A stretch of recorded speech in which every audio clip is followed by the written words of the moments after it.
Hello guys, ఎలా ఉన్నారు? ఇవాళ మీకు ఒక వెజిటబుల్ మార్కెట్ చూపిస్తా. అమెరికాలో హాలోవీన్ ఫెస్టివల్ స్టార్ట్ అయింది. సో అందరి ఇళ్ళ ముందు దెయ్యాల బొమ్మలతో ఇలా అలంకరించుకుంటారు. ఈ స్టోర్ లో నేను 2 వాటర్ మిలన్ అండ్ అర కేజీ బంగాళాదుంప తీసుకున్నా. కాస్ట్ వచ్చేసి 1600 అయింది. వీడియో చివరి వరకు చూసేయండి, మీకే అర్థమవుతుంది ఎందుకు ఇంత కాస్ట్ అయిందో అని. ఇవి టమాటాల్లా లేవు, లడ్డుగా దానిమ్మకాయల్లా ఉన్నాయి. మన ఫేవరెట్ బంగాళాదుంప వేసి ఒక్కో టమాటా వచ్చేసి 40 రూపాయలంట. వద్దు సార్, వాటర్ మిలన్స్ కోసమే వచ్చాయి ఇక్కడికి. ఇవన్నీ సీడ్లెస్ అంట. బాబాయ్ని టేస్ట్ కోసం ఒకటి కట్ చేయమన్నా, ఒక మంచిది సీడ్లెస్ కట్ చేసి ఒకటంటే ఒకటే ముక్కిచ్చాడు. టేస్ట్ బాగుంది. ఇంకోటి అడుగుదాం అనుకున్నా, బాలేదని వదిలేసా. బాబాయ్ కూడా ఆకలితో ఉన్నట్లున్నాడు, ఒక ముక్క అలా వేసేసాడు.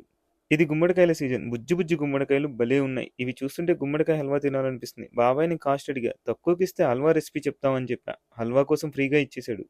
ఈ మార్కెట్లో దొరికేవన్నీ ఆయన 20 ఎకరాల్లో ఓన్గా పండించాడు. ఆలుగడ్డ కేజీ వచ్చేసి 500 పడింది. వాటర్ మిలన్ ఒకటి 550 రూపాయలైంది. ఫైనల్లీ బాబాయ్కి హల్వా రెసిపీ అని చెప్పి యూట్యూబ్లో పంకిన్ హల్వా అని సెర్చ్ చేయమని చెప్పాం. బాబాయ్ షాక్. వీఆర్ ఫస్ట్ సబ్స్క్రైబ్ కరోజీ. Thank you.